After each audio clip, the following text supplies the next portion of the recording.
week, though, it hasn't always been this way. And it's something that we've had to work towards. Lewis Henry Morgan was an American anthropologist. He lived from 1818 to 1881, so he had some overlap with Tyler. I'm not going to expect you to remember a whole lot of the specific data that was offered in the Morgan reading that I assigned you. What I want you to see there, or there are a few things I want you to see there. One is Morgan's highly developed notion of cultural evolution. We read Tyler, and where Tyler said, okay, there are three stages of human advancement from the bottom to the top. They are savagery, barbarism, and civilization. Morgan took this and said that these stages all have, they each have three sub-stages, and importantly, he correlated these sub-stages with material culture very closely. So Morgan said that there are basically 9 levels of advancement in human society, from 3 levels of savagery, 3 levels of barbarism, 3 levels of civilization. And he believed that you could look at the technology and the material culture of a people and determine where they are on their path towards their path of advancement towards civilization. Again, the notion of cultural evolution was discarded by anthropologists a long time ago, but it still persists in the popular imagination. A lot of people still think of the world this way, but not anthropologists. One important detail here is that the correlations that Morgan made between material culture and stages of development simply do not stand up to scrutiny. You actually cannot categorize most human groups with the schemas that he provided. It just doesn't work.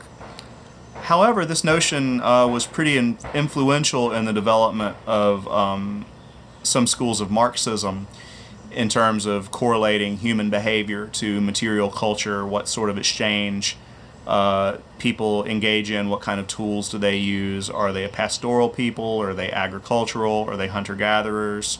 Do they build factories? Do they practice advanced forms of distribution of labor?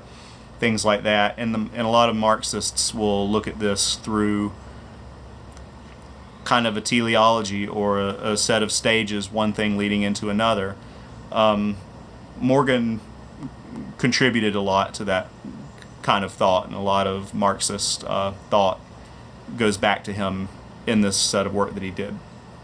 To Morgan's credit, there are 2 things that I want to point out about him. Morgan, even more so than Tyler, really truly believed in the psychological equality of human beings. While Morgan was working with Iroquois people in New York, he realized in those interactions that the people that he was working with and becoming friends with were not inferior to him in any kind of way, even though that was the popular belief among people in his society. And he spent much of his later life as an activist working towards the protection of his Iroquois friends from government abuse and from land grabs. And some of his activism was successful in that regard. So Morgan really did believe that every human being on earth is equally human and portable between cultures. We're all the same kind of person. We all think the same way. What's different is that we live in different cultures that have taught us different things. Another big thing from Morgan that I want to point out that isn't talked about as much in what I assigned to you is kinship in anthropology. Morgan introduced the detailed study of kinship in anthropology. After Morgan, and for much of the 20th century, the study of kinship became one of the central pillars of anthropology. And what I mean by the study of kinship is various people around the world have very, very different ways of understanding their relatedness to other people, people in their families, people around them.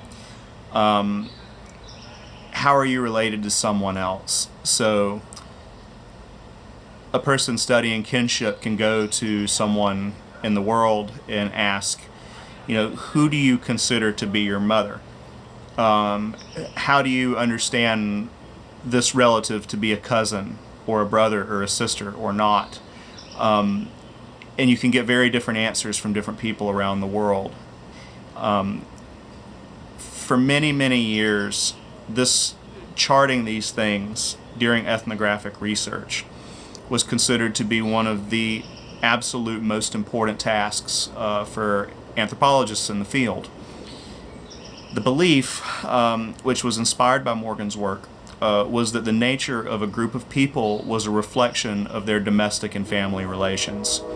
For example, if you studied a group of people and you found that they used the same term to identify their father and all his brothers, basically call your father and all of your father's brothers something like father, and considered all of the female children of their mother's sisters to be their own sisters. Anthropologists believed that this meant something extremely important about these people. There are very complex kinship charts that anthropologists draw to reflect these things.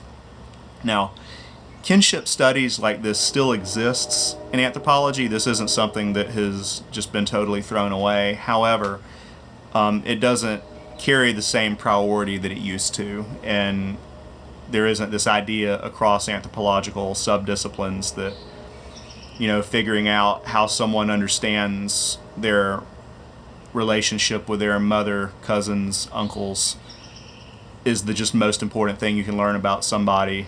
That's not as taken for granted in anthropology as it used to be, but this was a very big thing for much of the 20th century. So, for our purposes, Morgan stands out for his belief that all members of the human species are unequivocally equal, and for his introduction of detailed kinship studies to anthropology. However, his complex schema for arranging human culture on 9 tiers from savagery to civilization, which at the time he may have seen as his biggest contribution to the world, is something that was actually discarded a very long time ago. That's pretty much it for this lesson. Next time, we're going to talk about the social and cultural anthropology split, and we'll start reading things that are still taken very seriously by anthropologists today. Y'all take care.